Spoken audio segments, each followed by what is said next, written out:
Então, no fundo de todos esses comentários aí a respeito de perda de salvação, tem uma inimizade em relação a Cristo e a sua obra.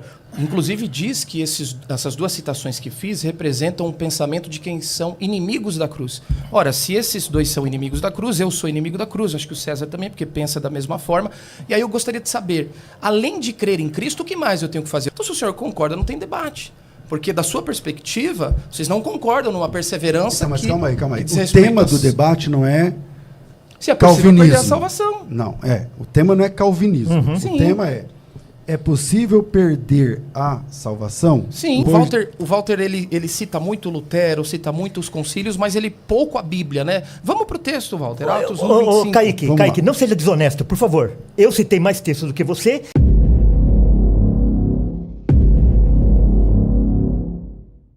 E todos os textos que aparentemente falam a respeito de perda de salvação, na realidade eles não estão falando de perda de salvação. Eles estão falando de apostasia, de pessoas que eram professos, pessoas que diziam crer em Cristo, mas que em um determinado momento eles abandonaram. Então, em nenhum desses textos está se referindo a pessoas que realmente foram salvas, mas eles eram falsos profetas, falsos professos, que professavam a fé, mas em um determinado momento eles pararam, provando que eles não pertenciam a Cristo e que eles não eram salvos. Ok, pastor Kaique. O pastor Walter disse que, na verdade, nós concordamos quanto à questão da perseverança, mas não é verdade.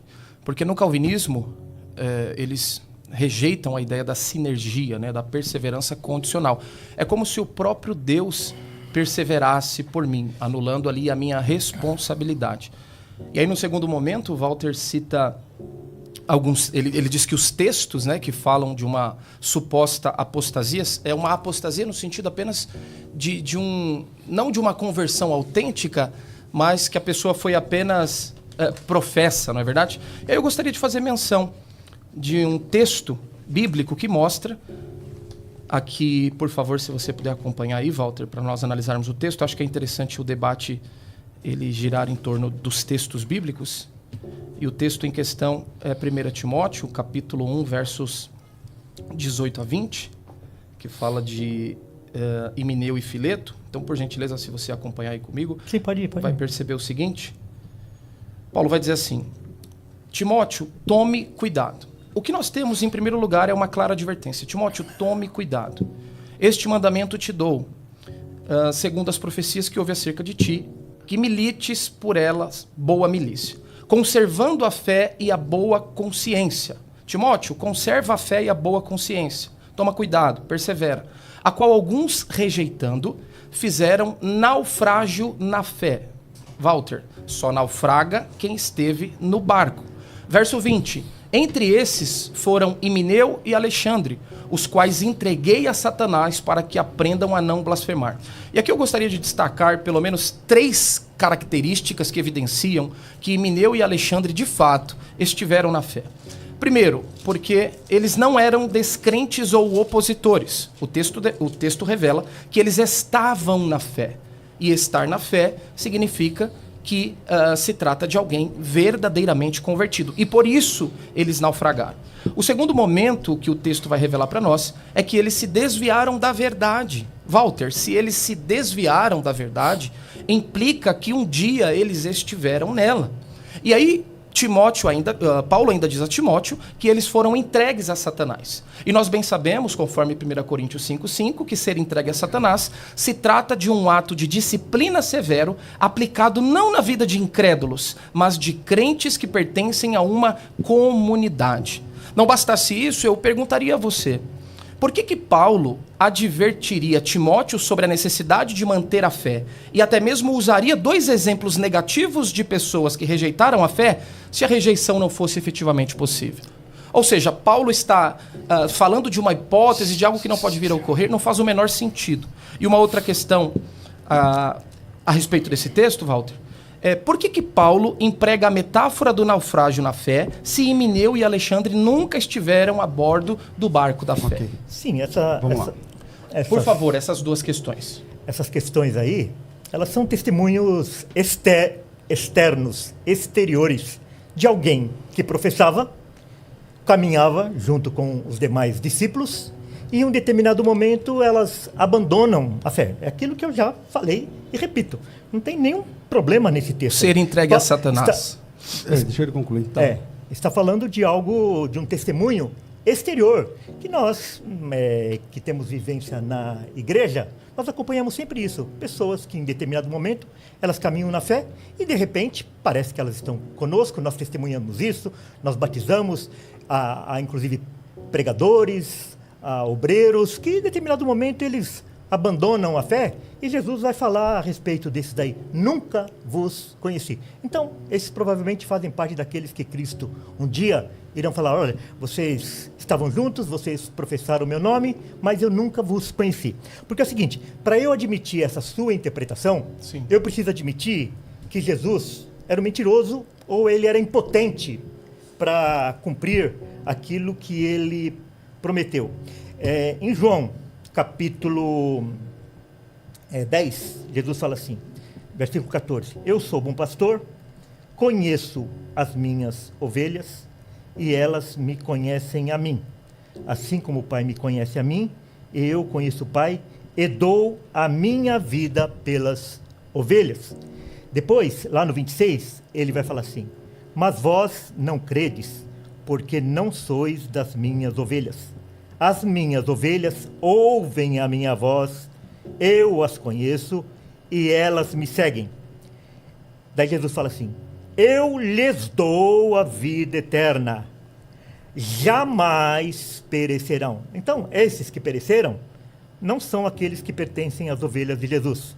E ninguém as arrebatará da minha mão.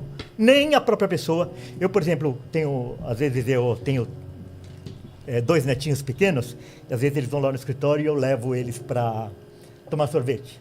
O Thomas e a Maria, que a gente chama de mamá. Vamos lá com o vovô tomar sorvete? Eu falo, vamos. Daí, nós precisamos atravessar uma avenida muito movimentada. Quando nós vamos atravessar a avenida, não são eles que seguram na minha mão. Sou eu que seguro na mão deles.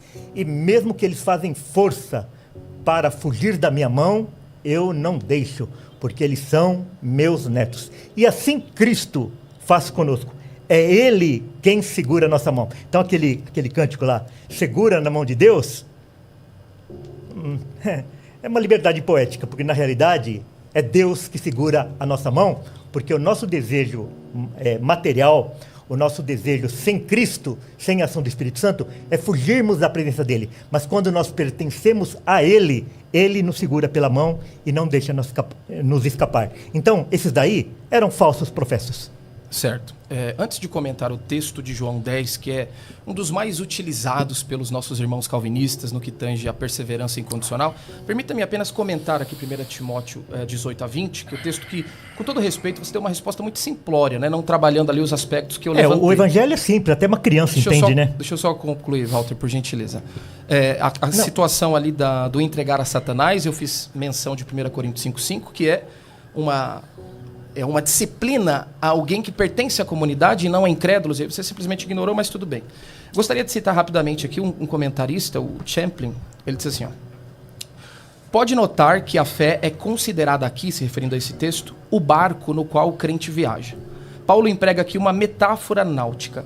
E a boa consciência é aquela atitude íntima que preserva esse barco em boas condições de navegabilidade.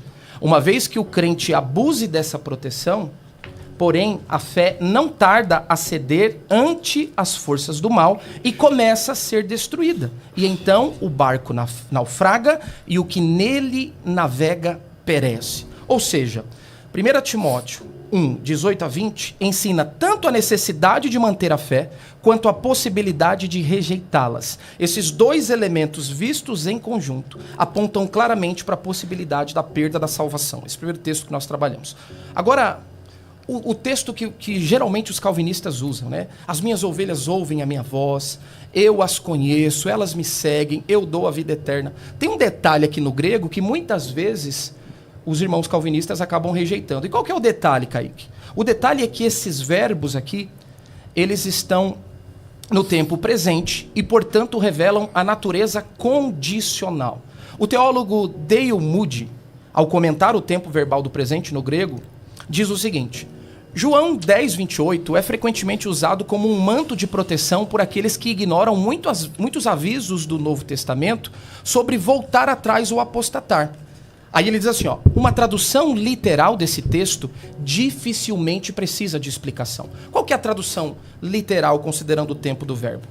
César, isso aqui é muito interessante. Diz assim, ó, minhas ovelhas continuam ouvindo a minha voz, e eu continuo conhecendo-as, e elas continuam me seguindo, e eu continuo dando a elas a vida eterna, e elas nunca perecerão. Veja, há uma condicionalidade, há uma perseverança. Portanto, enquanto a ovelha permanece ouvindo a voz, enquanto ela continua conhecendo, enquanto ela continua seguindo, ela pode ficar tranquila que, de fato, ninguém vai arrebatar e Jesus dá a vida eterna a elas. Só que o problema é que alguns calvinistas, como o Walter, costumam ler esse texto no seguinte sentido. É como se o texto dissesse, minhas ovelhas ouviram a minha voz, e eu as conheci, e elas me seguiram, e eu dei a elas a vida eterna. Porém, os verbos estão no presente linear, indicando a ação contínua das ovelhas e também do pastor. Ou seja, o texto que o senhor utiliza para defender a perseverança dos santos, na verdade demonstra, Walter, com todo respeito, que a perseverança é condicional e que o indivíduo precisa, sim, crer e perseverar. Ok, pastor Walter. Eu acho que você não escutou o que eu falei. Eu acho que quando eu estava respondendo a sua primeira intervenção, você estava distraído aí com alguma coisa, etc. Ou você ficou muito chocado com a minha resposta que você não ouviu. Eu falei que eu concordei com você, que a pessoa verdadeiramente chamada, verdadeiramente pertencente a Cristo, os eleitos, os predestinados, eles vão perseverar na fé. O texto não diz que os eleitos e os predestinados... Vamos decidir que ninguém vai interromper ninguém. Tá bom, então, pode concluir. Então, acho que você não ouviu, porque eu disse que eu concordava com você, que a pessoa que tem fé verdadeira, ele vai permanecer na fé a vida toda. A pessoa que foi chamada e ela se arrependeu de seus pecados, ela vai manter uma atitude de arrependimento por toda a sua vida. Agora é o seguinte, todos esses autores aí que você citou, Jesus Cristo contraria o que eles disseram. Então, eu prefiro ficar com aquilo que Jesus falou claramente e simplesmente, que até uma criança entende essas palavras de Jesus, do que ficar buscando aí, cavando autores que muitas vezes são até ímpios, são inimigos da cruz de Cristo. Por que inimigos da cruz de Cristo? Eles são inimigos, esses autores aí, em princípio, né, pelo que você leu aí, eles são inimigos da cruz de Cristo, porque quando a pessoa, ele admite que uma pessoa salva, ela pode perder a salvação, ela está dizendo que a morte de Cristo foi inútil para aquela pessoa. Eles declaram que Cristo morreu por todos, para salvar todos, mas esses todos aí, eles não entram no céu, eles não entram na vida eterna. Então, a morte de Cristo seria inútil para essas pessoas. Então, no fundo de todos esses comentários aí a respeito de perda de salvação, tem uma inimizade em relação a Cristo e a sua obra. O Kaique já me chamou de calvinista N vezes aí, eu nem contei. Eu não fico bravo quando me chamam de calvinista, mas aqui nenhuma vez aqui eu citei nada a respeito de Calvino, nada. Mas eu só queria dizer pro Kaique, já que ele tocou nesse assunto de calvinista, que na realidade aqui não se trata de um debate entre calvinista e arminiano, mas na realidade, por detrás de toda essa sua defesa, existe a doutrina católica romana antiprotestante. Porque se você pegar lá no Concílio de Trento, inclusive ontem eu presenteei o César com o volume aqui do Concílio de Trento, a seção 6, que trata da soterologia. Eu gostaria de presentear também o Kaique com esse volume aqui, e dizer o seguinte, que toda essa doutrina aí, essa doutrina ela foi defendida pelos contra-protestantes. Essa doutrina é uma doutrina católica romana defendida no Concílio de Trento, o Concílio da Contra-Reforma. Então, na realidade, Kaique, você precisava examinar mais os documentos da contra-reforma, e você vai perceber que a sua doutrina, na realidade, não é uma doutrina evangélica e nem protestante. É uma doutrina católica romana que contraria aquilo que Cristo falou a respeito da sua obra, a respeito do seu poder, que ele ressuscitará os salvos no último dia. Ele garante essa salvação. Eu gostaria só de ler, para encerrar essa minha intervenção, eu gostaria de ler João 6, porque o nome do podcast é Mostra o Texto, então eu queria mostrar o texto. Jesus falando novamente. João 6, versículo 38 e 39. Porque eu desci do céu, não para fazer a minha própria vontade, e sim a vontade daquele que me enviou. E a vontade de quem me enviou é esta, que nenhum eu perca de todos os que me deu. Quer dizer, todos quem? De todos os que o Pai deu para Cristo. Eu não perca nenhum, eu perca de todos os que me deu. Pelo contrário, eu o ressuscitarei no último dia. Ele prometeu, e como ele é Deus, como ele é todo-poderoso, ele vai ressuscitar todos aqueles que ele recebeu do Pai. Ok, pastor Kaique.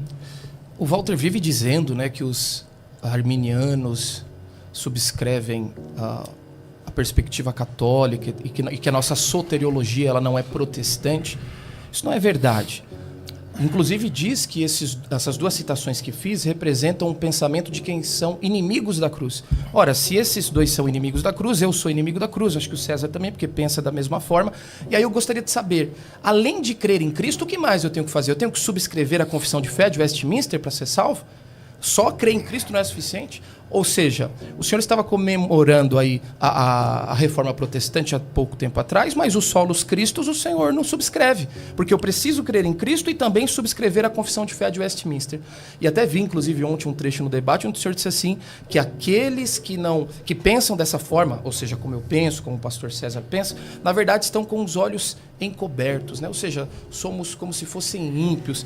Eu acho que esse não é um comportamento adequado, o Walter, porque o nosso ponto de discordância é numa questão secundária. Nós cremos em Cristo, a salvação é tão somente pela graça mediante a fé e ponto, acabou. Agora, esse concílio ecumênico de Trento não representa a soteriologia arminiana porque eles negam o princípio do sola fide e também do sola Christus, do solos Christus. E nós, arminianos, nós não rejeitamos esses dois princípios dos 5 solas. Tá? E o que mais que você disse? Falou tanta coisa que até acabou me escapando aqui. João 6. Enfim.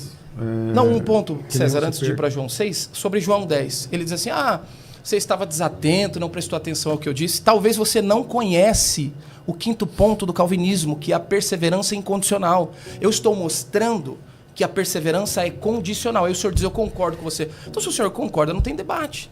Porque, da sua perspectiva, vocês não concordam numa perseverança mas que... calma aí. Que o tema do debate não é se a calvinismo. Perder a salvação. Não, o tema não é calvinismo. Uhum. O Sim. tema é possível perder a salvação? Sim. Então,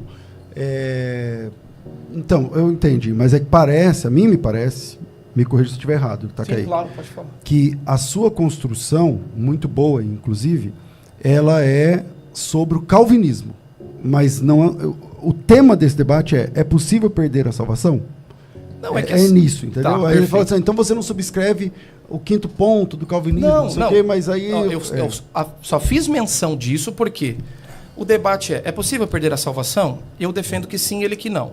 Por mais que não se queira usar rótulos e títulos, ele está defendendo a perspectiva daquilo que comumente é conhecido como calvinismo, Isso, que é a perseverança incondicional. É então, ok, vamos tirar o rótulo, vamos tirar o título, mas vamos ficar no tema mesmo. Perfeito, mas eles... mais... Então nós não concordamos com a perseverança incondicional, porque eu defendo que há a responsabilidade humana, enquanto a sua perspectiva parte de uma construção teológica que é a seguinte: Deus elegeu, morreu pelo indivíduo, a graça é irresistível, logo ele não pode perder a salvação. Então são elos que estão presos uns aos outros e a sua leitura é dogmática. Os textos que eu mencionei mostram o contrário. Mostra a advertência e possibilidade de perda de salvação, 1 Timóteo 18, capítulo 1, versos 18 a 20, e também o texto clássico que vocês utilizam, João 10, 27 a 29, todos os 4 verbos, tanto da parte da ovelha quanto do pastor, estão no presente do indicativo ativo, que traz a ideia da perseverança. Ele falou uns 4, 5 minutos, eu falei só 2, mas tá tudo bem. Não, mas enfim. Acho que é a percepção sua, mas pode Não, continuar enfim, se pode. você quiser. Não, pode ir. Pode falar. Walter. Então, primeiro que eu não subscrevo a Confissão de Fé de Westminster.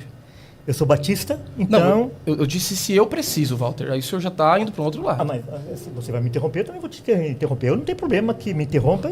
Mas se a não, regra é não tem interromper... um pedaço não, de vamos- interpolação também. Vamos lá. Porque senão a gente esquece do que foi dito. Pode interromper Ele falou ou um não? monte de coisa, eu acabei esquecendo. Aí Se eu falar que pode decide. interromper, aí pronto. Aí Vira vai desordem virar, também. vai virar uma feira. Porque eu tô Vai, calmo aqui. conclui. Eu fiquei assim, tentado a interromper. Querendo interromper? Mas não interrompi. Tô aqui Tá bom. com a minha maracujina que eu tomei de manhã. Então, eu sou batista, então os batistas reformados, eles professam a Confissão de Fé de Londres de 1689. Por isso que a gente não batiza criança, etc. Né? Então, nós somos de 1689.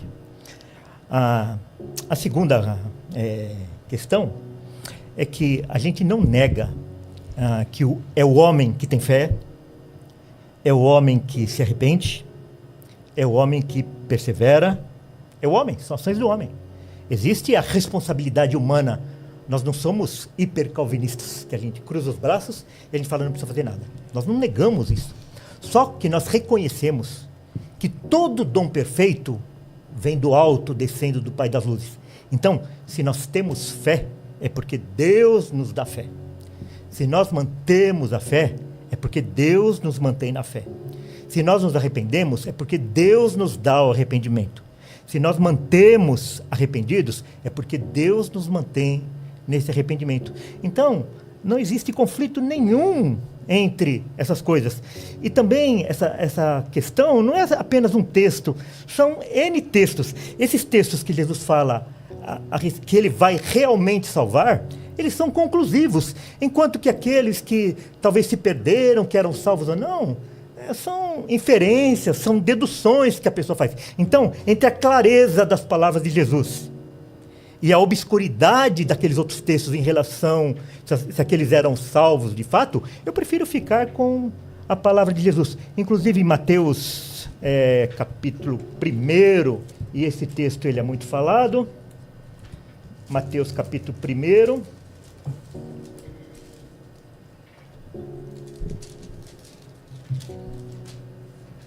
Mateus 1, versículo 21. Ela dará à luz um filho, e lhe porás o nome de Jesus, porque ele salvará o seu povo dos pecados deles. Então, mediante esse texto, eu queria fazer duas perguntas para o Kaique. O texto está mentindo, que ele não vai salvar? Ou Jesus não consegue cumprir essa profecia de que ele salvará o seu povo? Então, a profecia está mentindo ou Jesus não é poderoso para salvar? Então, eu queria deixar essas duas perguntas. E aí, Kaique? Vou responder com certeza as perguntas, mas eu só queria entender onde que elas entram no tema do debate sobre perda de salvação. Porque a sua pergunta ela tem muito mais a ver com quem Deus vai salvar. Aí, nesse caso... Isso, se Não, se ele só morreu posso só pela responder? expiação. Posso responder a pergunta? Não, Aí é calma expiação. Porque ele está falando assim, faz sentido, né? Ele está falando assim, essa pergunta é boa, mas é não mais é- sobre a questão Não. da...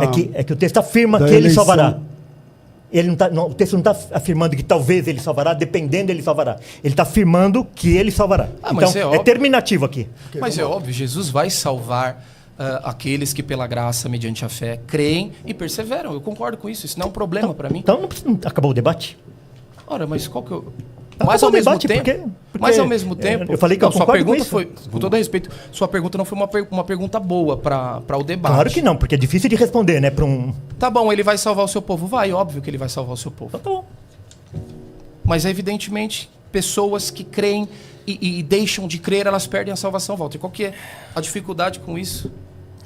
Sinceramente, a pergunta não Tá fez contigo, muito sentido, não. Eu gostaria de fazer uma pergunta relacionada ao tema. Posso fazer?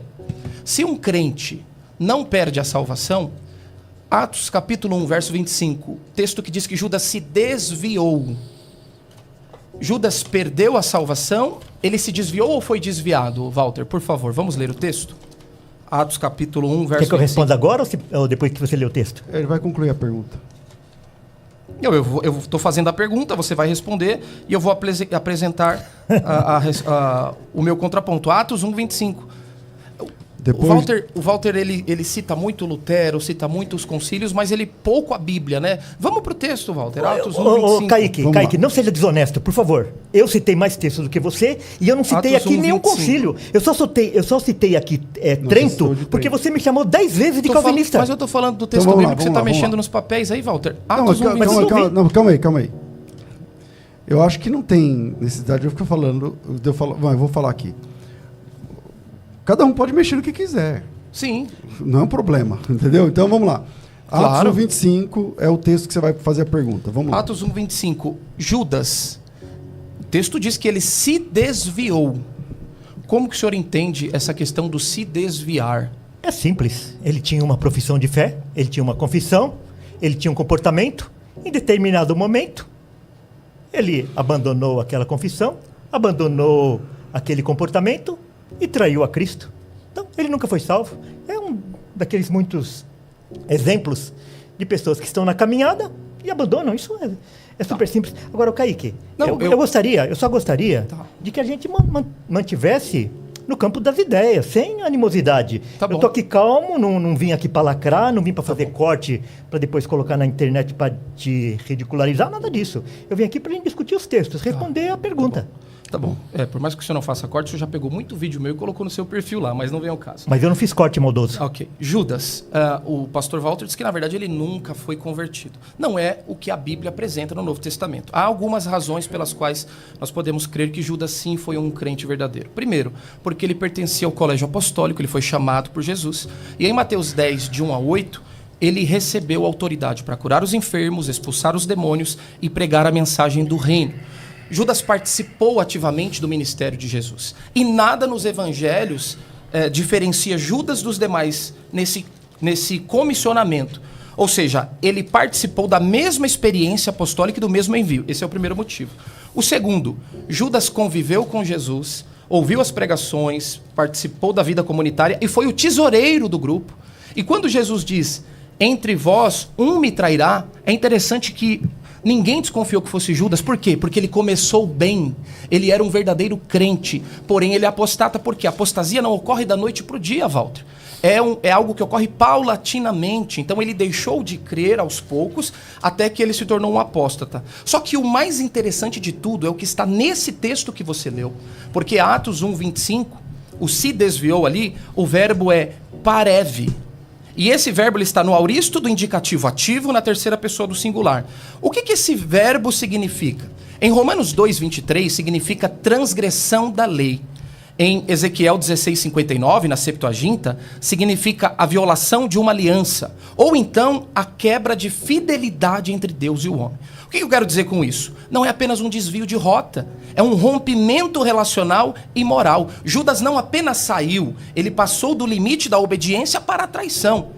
Em segundo lugar, o verbo está na voz ativa e mostra que Judas é o agente. Ou seja, ele não foi empurrado, ele não foi programado, ele não foi feito para trair, ele agiu por vontade própria. Ele não foi um desviado. Não desviaram Judas, ele foi um transgressor deliberado. Então, quem é desviado é vítima de engano ou influência externa. Agora, quem se desvia é autor da própria queda. E para concluir aqui o meu raciocínio e passar para você a palavra, Walter, significa o seguinte: Judas se desviou. E isso implica que ninguém pode se desviar de onde nunca esteve. Ninguém pode romper um vínculo que nunca teve. Ninguém pode abandonar um ministério que nunca exerceu. Atos 1:17, Lucas diz que ele era contado entre os que teve parte nesse ministério. Então qual foi o retrospecto da vida de Judas? Foi chamado por Cristo, recebeu autoridade e poder espiritual, participou do ministério apostólico, mas transgrediu e se desviou. Agora, dizer que Judas nunca foi salvo e que, portanto, Deus o criou para ser o traidor de Cristo, isso tem implicações terríveis, faz de Deus o autor do mal e do pecado. É uma dupla predestinação, Walter. Ok. Vamos lá, pastor Walter. Só repetindo mais uma vez, repetindo novamente aquilo que eu estou falando aqui desde o começo. Lógico que ele tem responsabilidade. Se Deus nos abandonar ao nosso próprio coração, nós também nós seremos... Mas ele era traidores. crente? A questão é se ele era crente. Claro Uma que perguntinha não. simples. Claro que não. Ele era um simples professo. Ele falava uma coisa, mas o coração dele nunca tinha sido um coração convertido. Isso é óbvio. O verbo aqui no verso 25 não implica em nada. Nós vamos Poxa, mas eu não né? posso fazer uma pergunta. É que assim, Cara, calma aí. Vai estar parecendo que eu tô puxando pro lado do Walter, mas é que assim, você fez uma pergunta longa e complexa. Aí ele falou não, uma eu frase... não fiz uma pergunta longa. Eu fiz um comentário explicando. Isso. E aí fiz uma sobre pergunta Judas. simples. Sobre Judas. Mas o seu tempo, você concorda que você levou um tempo considerável para fazer? Você fez um comentário e depois terminou numa pergunta. A primeira frase que ele falou, aí você começa a perguntar. Então... É porque assim, desculpa, só um comentário. Não tem debate exegético. Eu mostro um texto, falo da questão exegética, tempo, modo e voz do verbo. Aí ele fala, era um professo. E aí eu tenho que ficar quieto e acabou. Mas aí todo mundo vai concordar. perceber que você está fazendo uma pergunta que ele não está respondendo. Porque, por exemplo, eu faço uma pergunta, você não responde do jeito que eu acho que você tinha que responder. Tá bom, é a sua resposta que você tem. Tá bom, Quer a dizer, resposta que você Jesus faz uma afirmação, ele não concorda.